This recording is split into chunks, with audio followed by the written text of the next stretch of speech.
जी, तो हम इसमें बी पार्ट में करते हैं क्लोजिंग एंट्रीज, और क्लोजिंग एंट्रीज में सबसे पहले टेम्परेरी अकाउंट्स को क्लोज करेंगे 4 टाइप्स के। सबसे पहले आप रेवेन्यू को क्लोज करेंगे, उसके बाद आप एक्सपेंसेस को एक क्लोज करेंगे, उसके बाद आपने एक टेम्परेरी और अकाउंट बनाया होता है, उसे कहते हैं इनकम समरी अकाउंट। आप उस इनकम समरी अकाउंट को क्लोज करेंगे, और फिर चौथे में आप डिविडेंड्स को क्लोज करेंगे। तो ये चार जो हैं इन अकाउंट्स को क्लोज करना हम सीखते हैं, ठीक है। 4 अकाउंट्स को क्लोज करना। तो सबसे पहले आप ये देखिएगा, ये आपका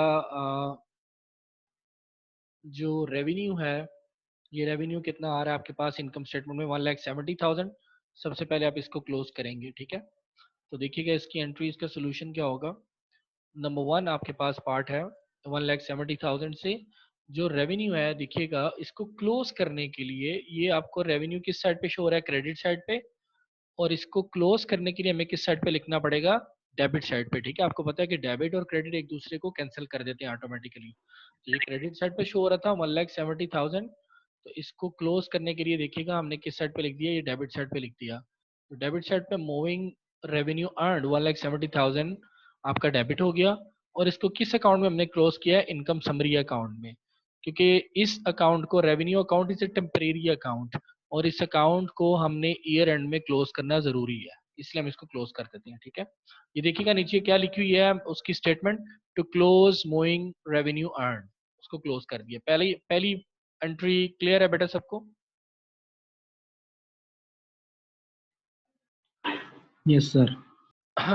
ओके जी, let's move to the next transaction. इसमें हम क्या करेंगे, हमारे जो सारे के सारे एक्सपेंसेस हैं ये एडजस्टेड ट्रायल बैलेंस में शो हो रहे हैं, यहाँ से इंश्योरेंस एक्सपेंस से लेकर एंड तक, यानी कि इनकम टैक्स एक्सपेंस तक।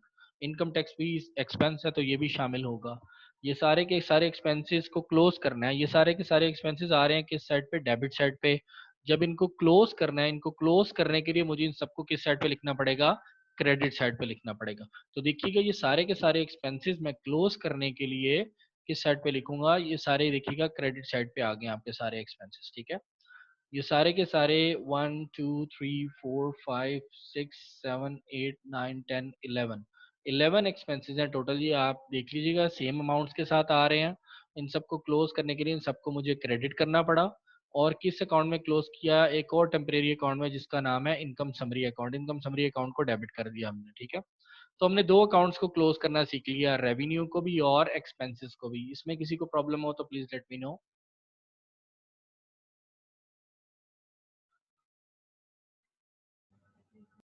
अच्छा जी, ठीक है।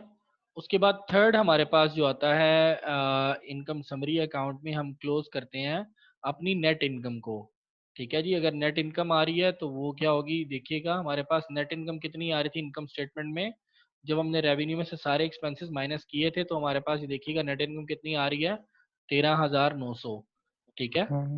13,900 नेट इनकम आ रही है। इस 13,900 नेट इनकम को क्लोज करने की देखिएगा, ये हमारी नेट इनकम को क्लोज करने के लिए हम क्या करेंगे, नेट इनकम का नॉर्मली बैलेंस क्रेडिट बैलेंस होता है, याद रखिएगा, ठीक है। नेट इनकम का कौन सा बैलेंस होता है, क्रेडिट बैलेंस होता है, ठीक है। तो हम हमारी ये चूंकि क्रेडिट साइड पे लिखी हुई है नेट इनकम, ये नेट इनकम हमारा क्रेडिट है, तो इसको क्लोज करने के लिए हमें क्या करना पड़ेगा, डेबिट साइड पे लिखना पड़ेगा। तो इसको हम नाम देंगे, नेट इनकम को इनकम समरी का नाम दे देंगे सिर्फ, और कुछ भी नहीं देंगे।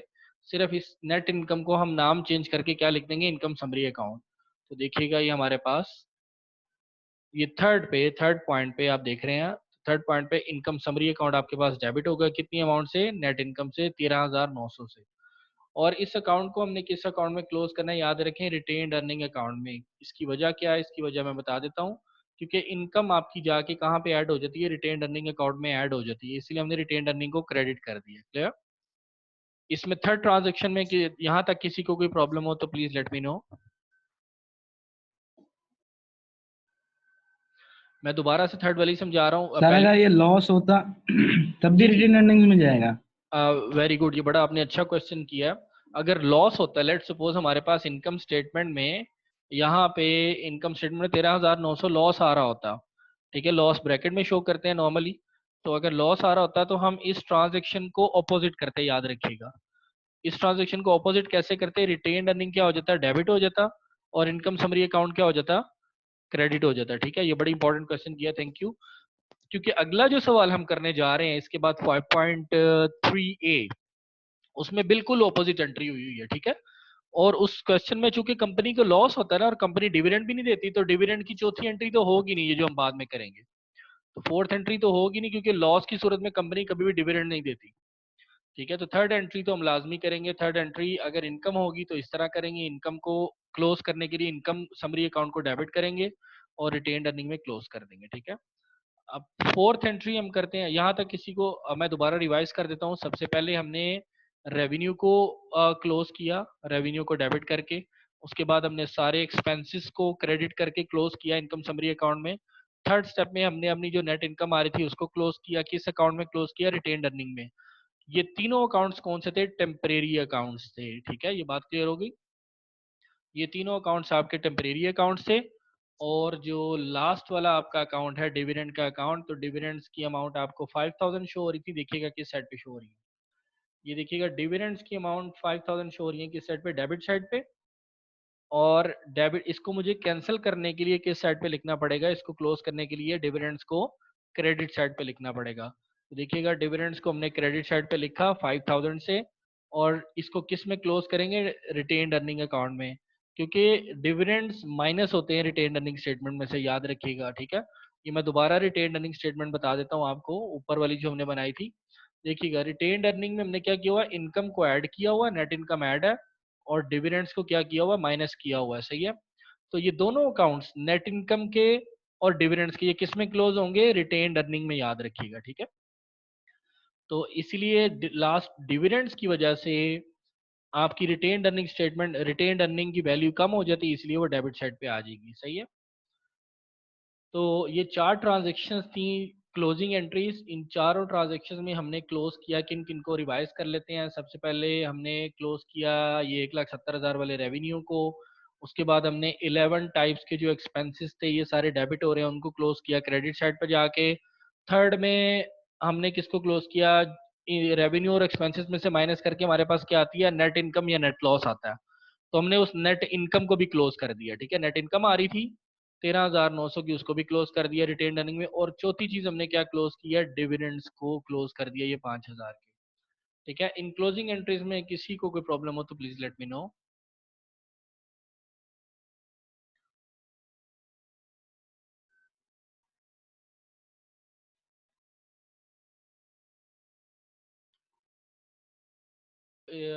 ये फोर टाइप्स की जो क्लोजिंग एंट्रीज हैं इसको मैं समराइज कर रहा हूँ। सबसे पहले आपने रेवेन्यू को क्लोज किया डेबिट करके, और फिर सारे एक्सपेंसेस को क्रेडिट करके आपने क्लोज किया इनकम समरी अकाउंट में। थर्ड आपने आपने आपकी जो नेट इनकम आ रही थी उसको क्लोज किया आपने इनकम को डेबिट करके और रिटेन अर्निंग को क्रेडिट करके। और चौथी आपने डिविडेंड्स को क्लोज किया, डिविडेंड डेबिट थे उनको क्लोज करने के लिए हमें क्रेडिट करना पड़ा, और उसको रिटेन अर्निंग स्टेटमेंट में हमने क्लोज कर दिया, ठीक है। तो ये चारों क्लोजिंग एंट्री थी। अब ये अकाउंट जो क्लोज हो गए हैं ना, ये बड़ी इंपॉर्टेंट बात है। अब ये अकाउंट जो चार क्लोज हो गए हैं, ये जब हम क्लोजिंग ट्रायल बैलेंस बनाने जाएंगे, जो हमारी सी पार्ट में वो कह रहा है, सी पार्ट में कह रहा है prepare and after closing trial balance. तो इन चारों एंट्रीज को क्लोज करने के बाद जो हम ट्रायल बैलेंस बनाने जा रहे हैं, ये आफ्टर क्लोजिंग ट्रायल बैलेंस कहलाता है। और इस आफ्टर क्लोजिंग ट्रायल बैलेंस में देखिएगा, ये हमने सी पार्ट किया है सॉल्व। इसमें देखिएगा आफ्टर क्लोजिंग ट्रायल बैलेंस में जो हमने अकाउंट्स क्लोज कर दिए हैं वो यहाँ पे कहीं भी दिखाई नहीं देंगे, ठीक है। मैं यहाँ पे दोबारा बता देता हूँ कि मैं हाईलाइट भी कर देता हूँ कि इस एडजस्टेड ट्रायल बैलेंस में देखिएगा ये जो आ रहे थे डिविडेंड से लेकर सारे नीचे तक, ठीक है। ना डिविडेंड्स आएंगे, ना रेवेन्यू आएगा, ना सारे एक्सपेंसेस आएंगे, कुछ भी नहीं, ये सारे क्लोज हो गए। क्लोज का मतलब खत्म हो गए, ये टेम्परेरी अकाउंट से ये हमने क्लोज कर दिए, ठीक होगी बाजी। और ऊपर वाली सारी आइटम्स आएंगी, ऊपर वाली सारी की सारी आइटम्स आएंगी, यानी एसेट्स भी आएंगे, कैश से लेकर कहाँ तक थे एसेट्स आपके, ये एक्यूमुलेटेड डेप्रिसिएशन मूविंग इक्विपमेंट तक, सारे एसेट्स यही आएंगे। और लाइबिलिटीज कौन सी थी, कितनी थी, accounts payable, notes payable, salaries payable, interest payable, income tax payable और अनअर्न मूविंग रेवेन्यू।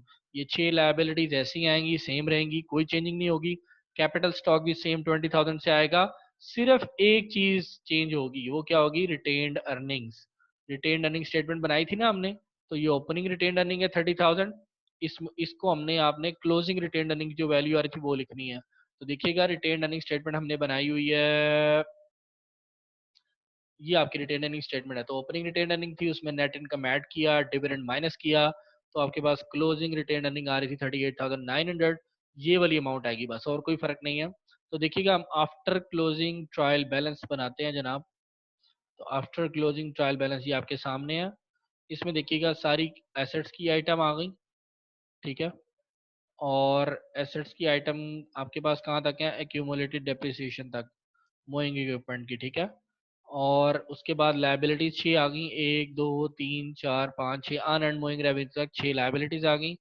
उसके बाद कैपिटल स्टॉक 20,000 आ गया। बस एक चीज की जो मैंने आपको बतानी है कि रिटेन अर्निंग आपकी वैल्यू चेंज होके आएगी, वो कितनी है, 30,000 की बजाय 38,900 है, ठीक है। और इन दोनों साइड्स का टोटल क्या आना चाहिए, इक्वल आना चाहिए। अब देखिएगा इस स्टेटमेंट में ना तो डिविडेंड्स आ रहे हैं, ना रेवेन्यूज आ रहे हैं, ना एक्सपेंसेस आ रहे हैं, और आपके कोई भी क्लोजिंग अकाउंट में से कोई भी अकाउंट यहाँ पे शो नहीं हो रहा, ठीक है। और ये हमारे तीनों पार्ट्स क्लियर हो गए। इसमें किसी को कोई प्रॉब्लम हो तो प्लीज लेट मी नो। जी 5.3 में और 5.2 में सिर्फ डिफरेंस ये है कि 5.2 में प्रॉफिटेबल कंपनी थी, यहाँ पे ये क्या है, अनप्रॉफिटेबल कंपनी है। यानी ऐसी कंपनी जिसको प्रॉफिट नहीं, उसकी बजाय क्या हो रहा है, लॉस हो रहा है। तो लॉस भी तो हो सकता है कंपनीज को। आप पाकिस्तान स्टॉक एक्सचेंज की कंपनीज उठा के देखें, उनकी बैलेंस शीट्स निकालेंगे, जब इनकम स्टेटमेंट निकालेंगे तो बहुत सी ऐसी कंपनीज आएंगी आपको जिनको इस साल लॉस हुआ है, ठीक है। तो वो लॉस ब्रैकेट में शो हो जाता है, या उसे नेट लॉस वो लिख देते हैं।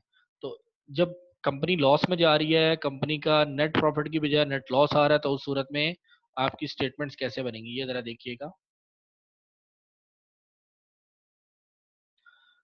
जी सबसे पहले आपको शुरू से पढ़ा सुनिएगा। Mistake masters incorporation provides Fortune telling services over the internet. ये फॉर्चून टेलिंग सर्विसेज बताते हैं इंटरनेट पे, आप भी इनको सर्च कर लें कि फॉर्चून टेलर है, अगर कोई नजूमी वगैरह आपका फ्यूचर के बारे में बता दें, ठीक है। In recent years, the company has experienced severe financial difficulty। अच्छा जी, इस साल जो है उनकी फॉर्चून टेलिंग सही नहीं रही और वो बहुत ज़्यादा फाइनेंशियल डिफिकल्टी में चले गए। Its accountant prepares adjusting entries on a monthly basis। Adjusting entries जो हैं वो लास्ट प्रॉब्लम की तरह मंथली बेसिस पे होती हैं। And closing entries on an annual basis. और क्लोजिंग एंट्रीज कब की जाती हैं, एनुअल बेसिस पे क्लोज किया जाता है। और क्लोजिंग एंट्रीज कितनी होती हैं जी, मैं बता दूं कितनी एंट्रीज होती हैं, 4 एंट्रीज होती हैं क्लोज इनको करना होता है। जो 4 कौन कौन सी होती हैं, रेवेन्यू को क्लोज करना, एक्सपेंसेस को क्लोज करना, इनकम या नेट लॉस को क्लोज करना, और चौथा डिविडेंड्स को क्लोज करना। और अब देखिएगा कि अनप्रॉफिटेबल कंपनी में एक एंट्री कम हो जाएगी, वो कैसे, वो हम देखते हैं, ठीक है जी। तो वही आपको कंपनी का नाम है, एडजस्टेड ट्रायल बैलेंस है, और December 31, 2011 से ये दिया गया है, सही है। और सबसे पहले आपको यहाँ से लेकर कैश से लेकर अकाउंट पेबल से ऊपर ऊपर तक ये सारी क्या है, आपको एसेट्स की साइड है। उसके बाद account payable, notes payable, salaries payable, interest earned revenue, 1 2 3 4 5 5 आपके क्या हैं, ये लायबिलिटीज हैं।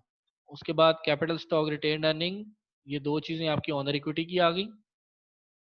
और रिटेन अर्निंग आपको ओपनिंग दी हुई है, याद रखिए 2600 आपकी ओपनिंग रिटेन अर्निंग है, इसको चेंज होना है, ठीक है। और आपके रेवेन्यूज, और रेवेन्यूज के बाद सारे के सारे क्या आ गए, एक्सपेंसेस आ गए, ठीक है। तो सबसे पहले आपको अगर वो इनकम स्टेटमेंट बनाने का कहता है तो उसको मैं जल्दी से गुजार देता हूँ। आपने क्या करना है, ये रेवेन्यूज में से सारे एक्सपेंसेस माइनस कर देने हैं, तो आपके पास नेट इनकम आ जाएगी। अब देखिए यहाँ नेट इनकम के बजाय नेट लॉस आ रहा है कि नहीं, जरा देखते हैं। जी ये देखिएगा, उसने रेवेन्यू में से 52,000 में से सारे एक्सपेंसेस माइनस किए, और माइनस करने के बाद उसको क्या आ रहा है, ये नेट लॉस आ रहा है कितना, 31,240, 31,240 का नेट लॉस है इस कंपनी को, ठीक है। ठीक होगी बात, ये इनकम स्टेटमेंट है।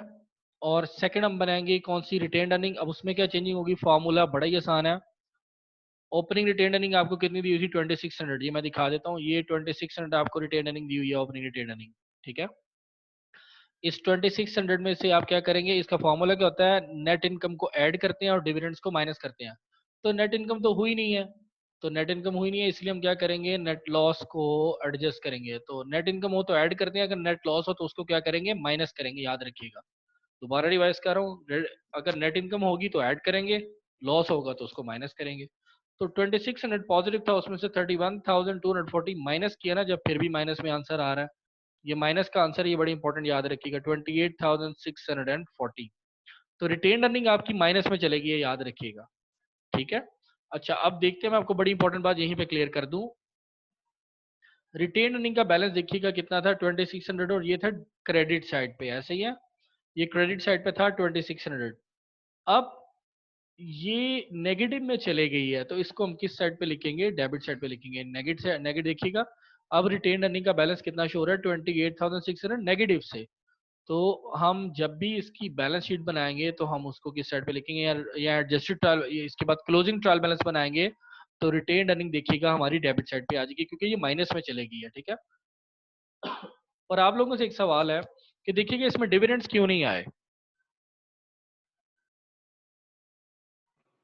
सर प्रॉफिट पे डिविडेंड बांटते हैं ना, लॉस पे तो बांट ही नहीं सकते। Exactly, very good, thank you. तो प्रॉफिट ही नहीं हुआ, लॉस हुआ है, तो हम डिविडेंड्स नहीं देंगे, इसीलिए डिविडेंड्स हमने दिए ही नहीं, क्योंकि कंपनी खुद ही लॉस में जा रही है, ठीक है। थर्ड स्टेटमेंट हम प्रिपेयर करते हैं इसकी बैलेंस शीट, वो बैलेंस शीट में सारी आइटम्स में सारी सर ऐसा हो वैल्यू। सकता है सर? जी जी पूछिए। सर अगर लॉस भी ना हो, फायदा भी ना हो और नुकसान भी ना हो, तो जब बात करते हैं डिविडेंड्स।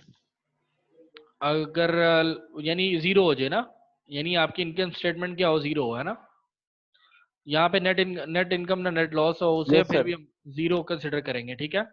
तो उसमें आप क्या करेंगे, फिर जो ओके। रिटेन्ड अर्निंग ये देखिएगा 2600 है, उसमें अगर आप ऐड करेंगे नेट इनकम, तो नेट इनकम क्या जीरो ऐड करेंगे ना, तो जीरो ऐड करने से वो वही रहेगी, चेंज ही नहीं होगी, ठीक है ना। और देखिएगा अगर जीरो है तो फिर भी डिविडेंड तो अपने पास है तो नहीं ना दे सकती कंपनी, ठीक है ना, सही है। तो वो डिविडेंड का अगर बताना होगा तो वो यस सर। पहले बता के जाएंगे डिविडेंड्स का, जिस तरह पिछले सवाल में 5000 थे ना डिविडेंड्स, तो वो डिविडेंड डिक्लेयर करके बता के जाएंगे आपको कि कंपनी ने इतना डिविडेंड डिक्लेयर किया, सही है।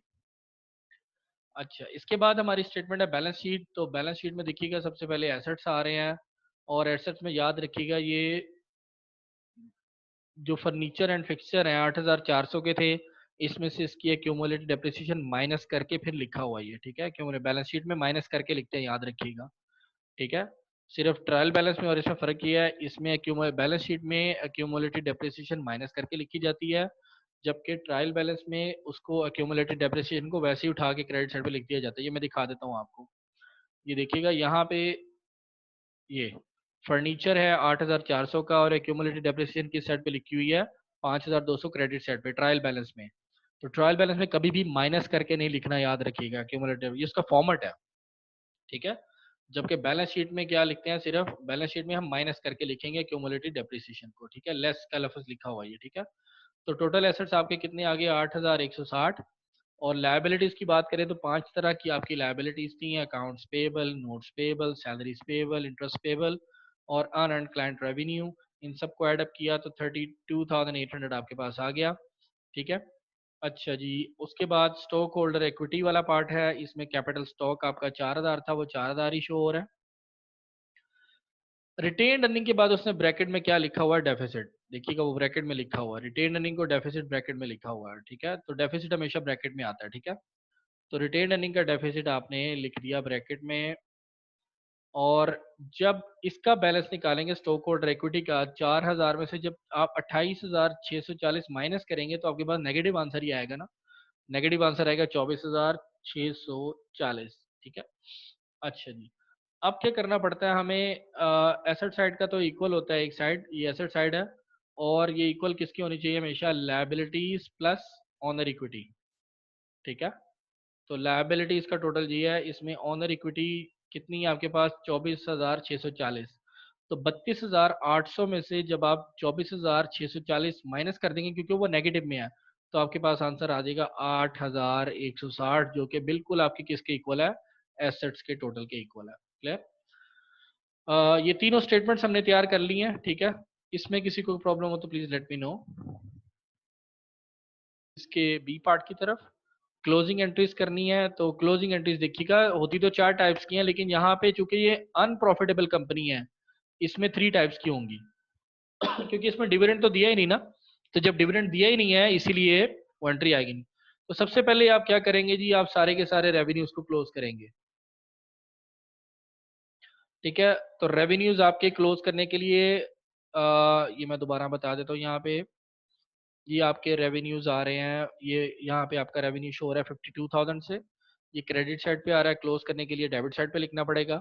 और सारे एक्सपेंसेस आपके किस साइड पे आ रहे हैं, सारे के सारे एक्सपेंसेस डेबिट साइड पे आ रहे हैं, इनको क्लोज करने के लिए किस साइड पे लिखना पड़ेगा, क्रेडिट साइड पे। तो देखिएगा, ये आपने सबसे पहले रेवेन्यू को क्लोज किया, क्लियर, रेवेन्यू आपका डेबिट हो गया क्लोज होने के लिए, ये मैंने सर्कल कर दिया है 52,000, इसको इनकम समरी अकाउंट में क्लोज कर दिया, ये भी टेम्परेरी अकाउंट है।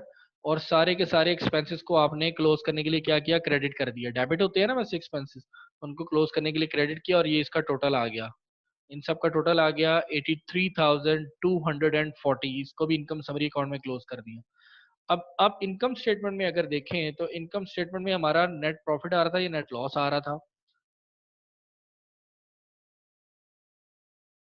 जी, इनकम समरी में हम देखें तो हमारा ये नेट लॉस आ रहा है 31,240। ठीक है, तो अभी पीछे ये सवाल हो चुका है कि अगर नेट लॉस आ रहा हो तो उसको कैसे क्लोज करेंगे। ये बिल्कुल ऑपोजिट होगा, ऊपर वाली एंट्री जो प्रॉफिट वाली थी उसके ऑपोजिट होगा। तो ऑपोजिट क्या होगा जनाब, इसमें हमें रिटेन अर्निंग को डेबिट करना पड़ेगा। तो ये हमने देखिएगा रिटेन अर्निंग को डेबिट किया 31,240 से, क्योंकि ये लॉस था। अगर ये प्रॉफिट होता तो रिटेन अर्निंग डेबिट क्रेडिट होती और इनकम समरी डेबिट होती, ऑपोजिट थी। दोबारा बता रहा हूँ, प्रॉफिट की सूरत में ये एंट्री ऑपोजिट हो जाती है, ठीक है, और लॉस की सूरत में ये ऑपोजिट हो जाती है। तो चूंकि लॉस है इसीलिए रिटेन अर्निंग डेबिट हो जाएगा और इनकम समरी अकाउंट क्रेडिट हो जाएगा। ये आपने इनकम समरी में नेट लॉस को भी एंट्री कर, 3 एंट्रीज कर ली आपने। सबसे पहले रेवेन्यूज को क्लोज किया, दूसरे नंबर पे सारे एक्सपेंसेस को क्लोज किया, तीसरे नंबर पे आपने नेट लॉस को भी एडजस्ट कर दिया, क्लोज कर दिया। चौथे नंबर पे एंट्री होती है डिविडेंड्स की, तो इसने नीचे लिखा हुआ है कि नो डिविडेंड्स वर डिक्लेयर, चूंकि कोई डिक्लेयर ही नहीं किया गया इसलिए हमने डिविडेंड की कोई एंट्री नहीं की। ये चारों एंट्रीज होगी, इसमें किसी को प्रॉब्लम हो तो प्लीज लेट मी नो।